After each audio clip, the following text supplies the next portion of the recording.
Tukaj tudi probate malo upoštevati smer vetra, kam veter piha, da tudi odprete pol z tiste smeri, da veter odnaša potem ta dim in to.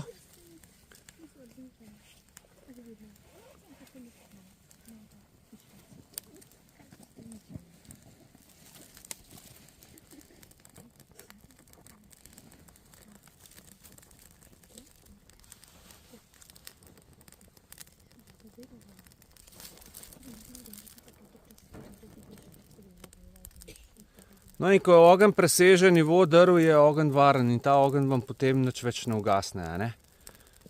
Recimo, da smo zdaj na tej točki, ki je plamen višji od nivoja drv, je tako?